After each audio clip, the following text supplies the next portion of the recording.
আসসালামু আলাইকুম। আজকে দেখাবো ওভেন বেক পাস্তা তৈরির সবথেকে সহজ পদ্ধতি।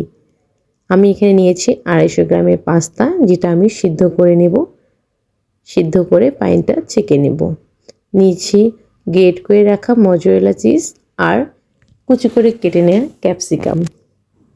আর নিয়েছি কুচি কুচি করে কেটে নেওয়া চিকেন, যেটা আমি সিদ্ধ করে নিয়েছি।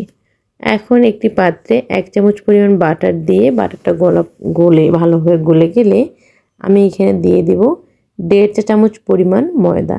এক্ষেত্রে বাটার না থাকলে আপনারা সয়াবিন তেলও ব্যবহার করতে পারেন। ময়দা দিয়ে খুব ভালোভাবে নেড়ে চেড়ে নেব। ময়দাটা মিক্সড হয়ে গেলে এখন আমি এখানে নর্মাল টেম্পারেচারে রাখা 1 কাপ পরিমাণ দুধ দিয়ে দেব। দিয়ে আরও কিছুক্ষণ ময়দার সাথে দুধটা মিশিয়ে নেব। খুব ভালোভাবে মিশিয়ে নিতে হবে যেন কোনো দানা দানা না থাকে। ভালোভাবে নাড়াচাড়া করে মিশিয়ে নিয়েছি। এখন এরকম একটু ভারী হয়ে আসলে আমি দিয়ে দিচ্ছি কয়েকটি রসুন কুচি, দিয়েছি 1 চামচ পরিমাণ গোলমরিচের গুঁড়ো, সিদ্ধ করে রাখা চিকেনের পিস, আর দিয়ে দিচ্ছি পাস্তা, যেটা আমি সিদ্ধ করে নিয়েছি। এখন সবগুলো উপাদান একটু হালকা করে নেড়েচেড়ে নিয়ে দিয়ে দিব স্বাদমতো লবণ। দিয়ে দিচ্ছি 1.5 চামচ পরিমাণ চিনি এবং লবণের ব্যালেন্সটা একটু চেখে বুঝে নিতে হবে।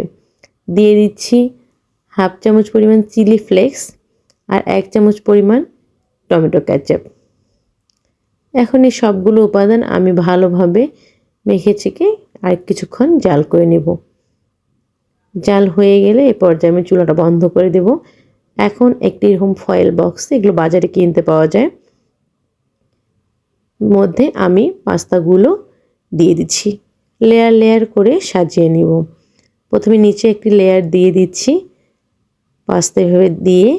এরপর আমি এর মধ্যে দিয়ে দিচ্ছি ক্যাপসিকাম কুচি আর দিয়ে দিচ্ছি গ্রেট করে রাখা মজরেলা চিজ। সুন্দর করে সাজিয়ে বিছিয়ে দিতে হবে যেন সব জায়গায় চিজটা খুব ভালোভাবে থাকে। আবার উপরে আমি দিয়ে দিচ্ছি আর এক লেয়ারে আবার পাস্তা, তারপর উপরে কিছুটা ক্যাপসিকাম আর চিজ। এভাবে লেয়ার করে সাজিয়ে নিয়ে আমি 180 ডিগ্রি সেলসিয়াস তাপমাত্রায় ওভেনে প্রিহিট করে নিয়ে 15 মিনিটের মতো দিয়ে দেব। আপনারা চাইলে চুলায় করতে পারেন, সেক্ষেত্রে একটি পাত্রের মধ্যে কিছু প্রিহিট করে নিয়ে তারপরে এখানে ফয়েল পেপার দিয়ে বক্সে বসিয়ে দিতে হবে। সেক্ষেত্রে কিন্তু চিজটা গলে যাওয়া পর্যন্ত অপেক্ষা করতে হবে, কিন্তু উপরটা লাল হবে না, কারণ এখানে ওভেনের মতো চতুর্পাশ থেকে হিট হওয়ার যে অপশনটা সেটা থাকে না। এই যে আমার পাস্তা অলমোস্ট হয়ে গেছে। 15 মিনিট পর এই যে দেখতে পাচ্ছেন কতটা সুন্দর এবং পারফেক্টলি পাস্তাটা রেডি হয়েছে।